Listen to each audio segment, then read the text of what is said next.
Happy Podcast Friday, everybody. I have a wonderful literary agent on the podcast with me this week.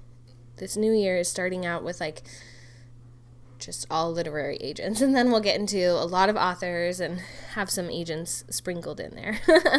But it is going to be Adria Goetz, who is with Martin Literary Management, and she is going to share with us all about her experience, some query tips and tricks like usual, and then what she's looking for right now, which is super exciting. She also has a really cool query formula that she shares with us, which I think you guys will enjoy. But before we get to her, I want to tell you about my favorite book this week. My favorite book is Mr. Nobody by Catherine Stedman. She also wrote Something's in the Water, which was another really amazing thriller, and this one is just as cool. And so let me go ahead and read the blurb for you. When a man is found on a British beach, drifting in and out of consciousness, with no identification and unable to speak, interest in him is sparked immediately. From the hospital staff, who find themselves inexplicably drawn to him, to international medical experts who are baffled by him, to the national press who call him Mr. Nobody, everybody wants answers. Who is this man, and what happened to him? Neuropsychiatrist Dr. Emma Lewis is asked to assess the patient in a small town deep in the English countryside. This is her field of expertise. This is the chance she's been waiting for, and this case could make her name known across the world. But therein lies the danger. Emma left this same town 14 years ago and has taken great pains to cover all traces of her past since then. But now, something or someone is calling her back. And the more time she spends with her patient, the more alarmed she becomes that he knows the one thing about her that nobody is supposed to know. It's a really awesome thriller, and Catherine does a great job of weaving stories together and really surprising you at the end with the twist. So I think you guys would really enjoy it. Mr. Nobody is out now, so go ahead and put that on your to-be-read list or pile or however long that is. Make sure to add it. All right, let's go ahead and get right into the interview with Adria. She's wonderful, and you guys are going to learn tons from her. Here we go.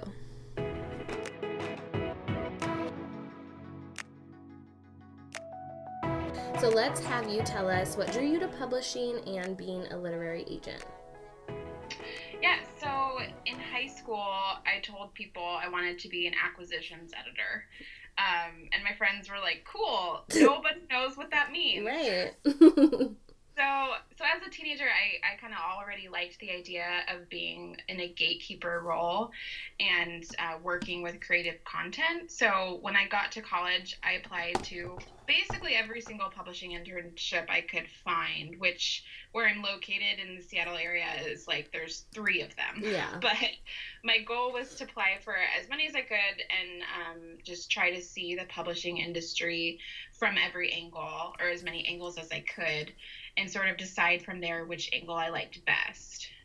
That was the plan, at least. But then I got an internship with a literary agency and just knew pretty early on from observing what agents did that it was where I wanted to be.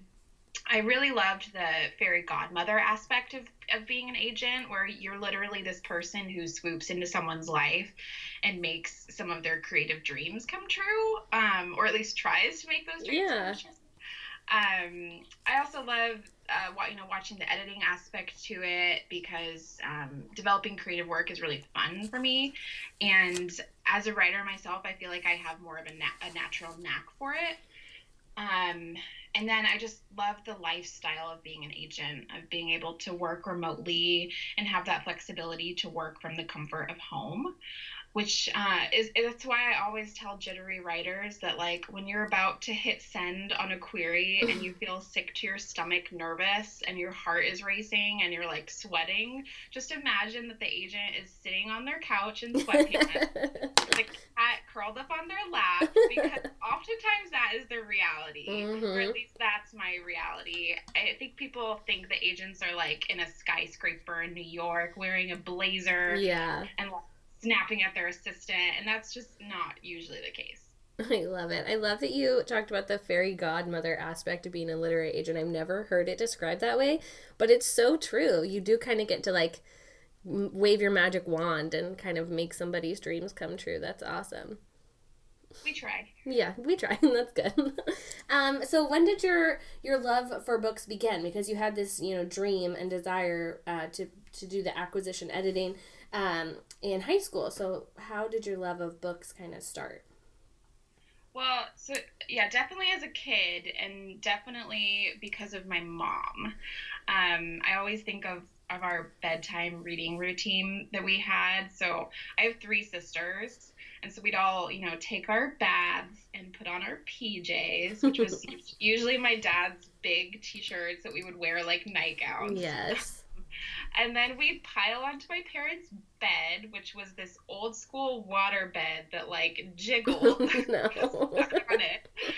And then my mom would read to us. And the thing about my mom is she's very theatrical. She has a background in theater and still does quite a bit of community theater. And she's really good. So during these story times, I think she saw those picture books as this chance to perform to a captive audience. Yeah. So like gave it her all and did like accents and characters. So our story times, in my opinion, were like this whole other, on this whole other level, and was just extra special and delightful. So I think she kind of cultivated the magical feeling that reading gave me. I love it. I think there is something, having the voices and like it's kind of like reading an audiobook at times, but I'm sure it was so much cooler to like see your mom do it and like watch her face and hear it from her. But I think there is I'm sure added to like the fantasy of the stories, which is so fun, and so fun that your mom did that for you. I love it. Yeah, have you seen that Scottish grandma who reads the Wonky Donkey book? No. Oh my gosh, it's this video that just went viral of this like Scottish grandma reading this silly book and like cackling, and then the book like sold a zillion copies after that video went viral. And my mom of course loves that lady, so she's always like, just let me know if you want me to wonky donkey one of your clients' books. Like I can totally go viral for you. I love it. I will have to look it up. I read books to my kids before bed, and sometimes with some books it's easier to do voices and stuff, but my son has had me read these books where like the lines repeat themselves over and over again throughout the book, and I just get out of breath. But I need to try a little harder and have like different accents and stuff. It does make it a little bit more fun. Definitely. So let's talk a little bit about queries, because I know that everybody loves to hear your guys' answers to these questions. So my first question about queries is, do you think queries need to stick to the specified formula? Now, this isn't your submission guidelines like for your agency, because of course those should be followed, right? But the formula I'm thinking about is, the overall one that people say, like, keep it simple, no gimmicky, and just like the who, what, stakes, and then like your bio. Yes, I think as much as possible, yes. And I teach about, how to craft a great query letter at workshops, like all the time. It's my favorite thing to teach about. So I have lots of thoughts. Can I share with you my, like, general formula? Yeah, okay. That'd be great. So the first paragraph in a query letter is the most important, right? It's the first thing that the agent is going to read, besides just like the subject line of your email, which right. is also something to be thoughtful about. But I think the first paragraph is the most important thing to get right. So that's what I'm going to talk about the most. But I think it should include a bird's eye view of the project with the basic stats. So in my mind, the basic stats are, the title of the book, the age category. And by age category, I mean, is this picture book? Is this middle grade, young adult, whatever it may be? Mm-hmm. The genre, the word count, as well as a quick log line, which is just a sentence pitching the plot of the book. So if your first paragraph includes all of these stats, it will immediately ground the agent in the project, so we know what kind of book you wrote, and it just shows that you know your stuff. It might also be the place where you mention why you're querying this agent. So if you saw something on their manuscript wish list, or if a client referred you to them, if you met them at a conference, or like a Twitter pitch event, things mm-hmm. like that. So I have a cheesy example written up right here to Ooh, show what this first paragraph might sound like. yes. Read it. So it says, Bippity Boppity Boop is a YA rom-com at 80,000 words in which young magician Clara enters a televised magic competition, only to find out that the competition is rigged to make the producer's nephew win. And even worse, she's falling in love with him. Oh my gosh, I love it. It's zippy, but it still includes all of the basics. It grounds the agent in what this project is. Like, we know what the tone is going to be. Yeah. So that's just an example. And then after the first paragraph, you'll have one or two paragraphs where you describe the main plot of your book. Just kind of the main stuff. It's important to keep it brief and to not go on too long. The next section is where you'll talk about comparison titles. Books that are similar in some way to your book. Maybe they have a similar setting, a similar obstacle, just something that will attract the same kind of reader as the type of reader who would pick up your book. Yeah. And they should be recently published within the past few years as best. They should be within the same genre and age category as yours. So if you're writing a YA fantasy, don't use a middle grade fantasy as a comp title, like things like that. And then after that section of your query, that's where you'll talk about autobiographical information about yourself, since you are the author. So like your background, your day job, where you're located, anything you feel is important for the agent to know. And I always say, like, if there's, something interesting about you that's non-writing related, like, please tell me. Like, if you have the largest wooden duck collection in Indiana, like, by all means, like, share that with me. I want to know that. And then I think always wrap up your query letter by acknowledging that you've read the guidelines. So just like, per your submission guidelines, the first chapter is pasted here, or, whatever it may be. Yeah. Oh, yeah. I've never heard that, an agent say that for a query, but I think that's important too. It just shows that you're not just like copy and pasting everything for every single query, that you actually are paying attention. Okay, yeah. That's awesome. Well, what a good formula. And I love your little example that you came up with. So based on, your expectations and your formula, what for you is like your number one query no-no? So I would say just forgetting the basics. So like not including the genre or word count or things like that. But I also really don't like when writers spend what I consider important real estate talking about the themes of their project. So saying something like, right off the bat, like my YA romance is about like love and fear and forgiveness, and my character like overcomes obstacles to achieve her goal. To me, that type of language feels fluffy, and I still have no idea what actually happens in the story. Right.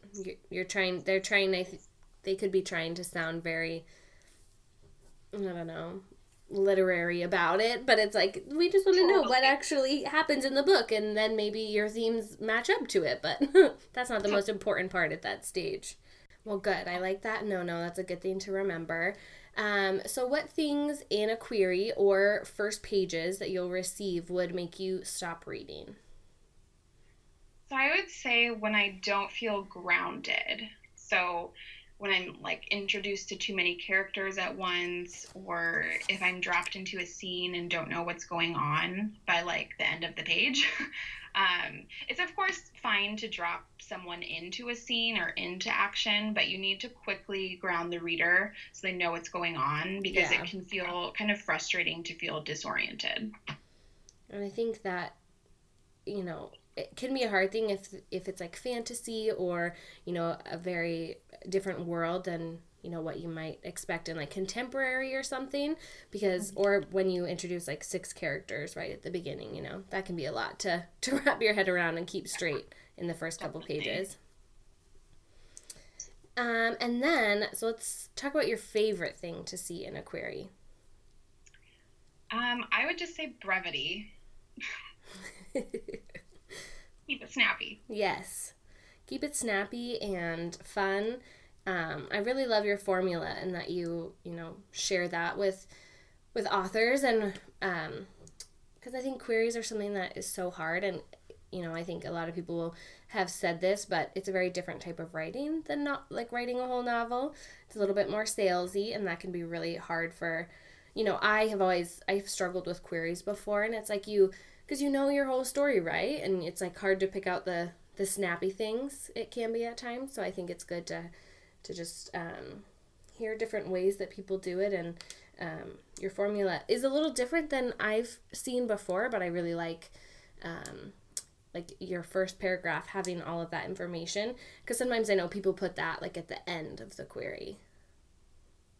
Yeah, I mean, it's, I'm sure every agent has said, like, this is such a subjective Yeah. industry, but I just like that immediate grounding.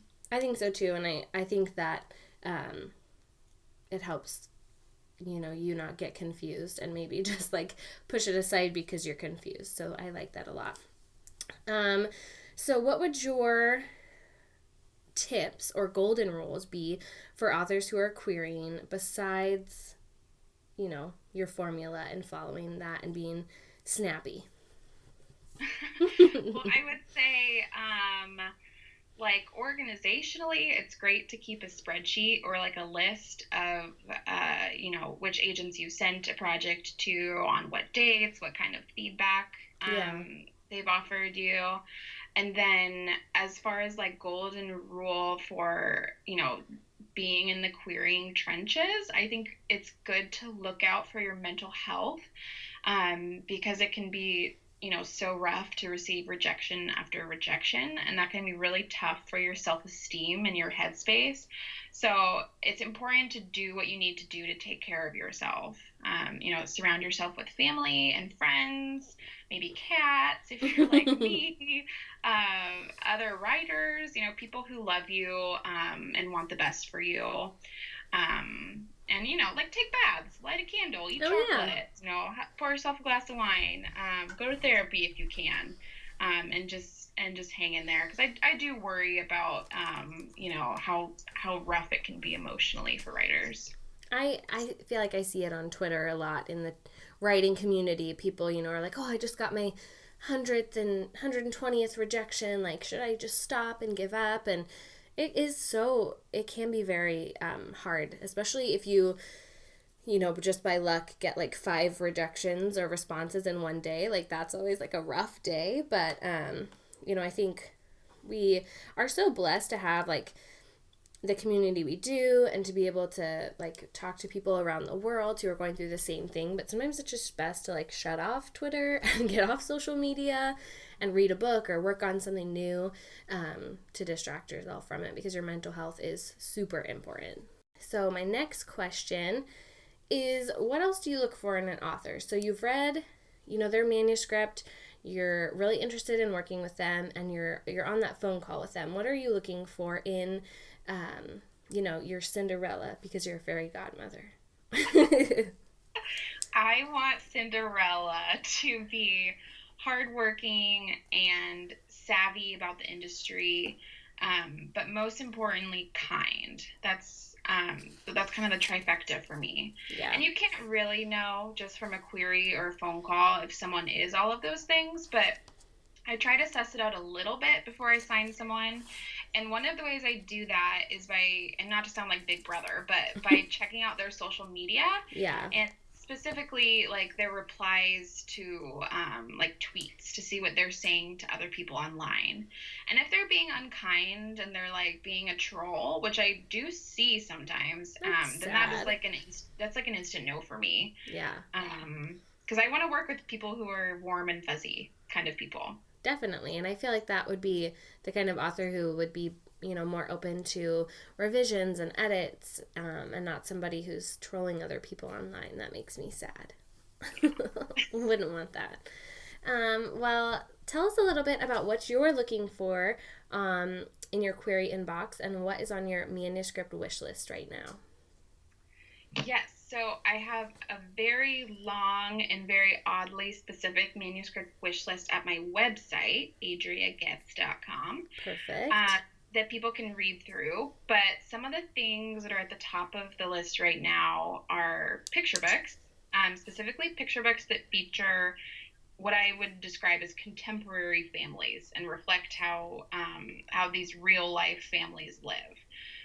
Particularly families who haven't been represented as much as white families have in the picture book space. Yeah. So I love to see more books like Hair Love and My Poppy Has a Motorcycle, and even like Tell Me a Tattoo Story. I'd also love to work with more picture book author illustrators, particularly someone with a very magical aesthetic.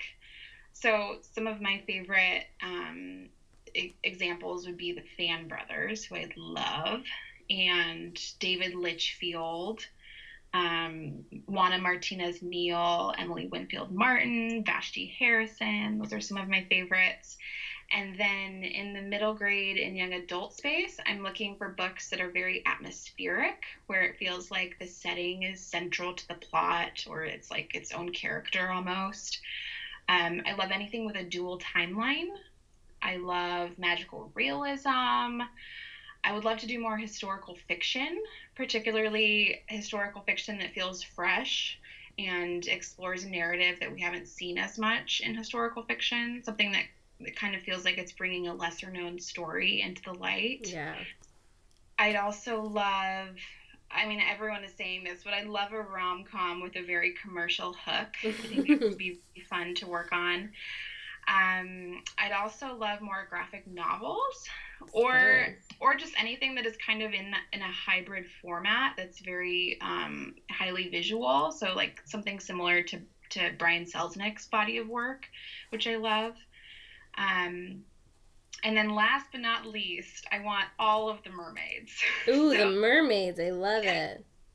No matter if it's a picture book or middle grade or young adult, I very much want to see mermaids in my inbox.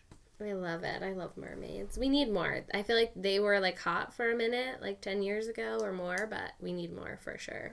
Yeah. Well, I love it. That's a great manuscript wish list. And this is probably the hardest question. People tell me that it's the hardest question, but I would like to know what your favorite book is right now. This is not your favorite book of all time. Just a book you read recently that you really loved, and it is okay if you have more than one book. I have many more than one book. That's good. I can't say just one. Anyone who follows me on Twitter like knows that I love talking about books. I mean, everyone does. Yeah. But agents kind of like to talk about their own books. I like to talk about all books. Yes. So for YA, I'm loving the Truly Devious series by Maureen Johnson. Have you read those yet? I haven't, but somebody else has had that as their favorite book, and I added it to my list, so I will get there. And then, but my all-time, I know you said it doesn't need to be all-time, but my all-time favorite YA is called The Strange and Beautiful Sorrows of Ava Lavender by Leslie Walton. She's a Pacific Northwest gem that we're proud of. Yes. For middle grade, I loved Front Desk by Kelly Yang, because of course I did. You can't read that book and not love it. I'm reading Circus Mirandus right now by Cassie Beasley, which is really magical. And then for picture books, which is the hardest to narrow down, but some of my recent favorites are Maria the Matador by Anne Lambelet and Hair Love by Matthew Cherry, Lights on Cotton Rock by David Litchfield, Alma by Juana Martinez Neal, and of course Hello Lighthouse, which is so beautiful. And then one of my all-time favorites is The Night Gardener by the Fan Brothers. Oh my gosh, so many good ones. With one more, I have to sneak in one plug. I've been good, but I have to do it. One. So a picture book that's not out yet, but it comes out next year that I'm really excited about is called The Ugly Doodles by my lovely client Valeria Wicker. So I represented that book, and I'm so proud of it. That comes out with Jimmy Patterson Books, I believe in June. Perfect. So that's my one plug. Well, for all the others you shared, you can get one plug. Well, that is a lovely list. I love that question because like you said, we all love to talk about books, and we love books, and I think just sharing them, because there's so many out there, like we miss them. We miss some of the ones that could be our favorites, right? Just without even trying. Well, thank you so much for chatting with me and for sharing some of your literary agent knowledge with us. It has been lovely to get to know you. Yeah, you too. Thank you so much, Rose. Thank you guys so much for listening, and as always, please make sure to rate and review this wherever you might find it. Share these literary agent interviews with your querying or your almost querying friends, because hearing from agents who you're interested in, or just agents in general, is super helpful. So make sure to share those and get the word out. And find me on Instagram and Twitter at Rose Quinney, Quinny. Thanks so much.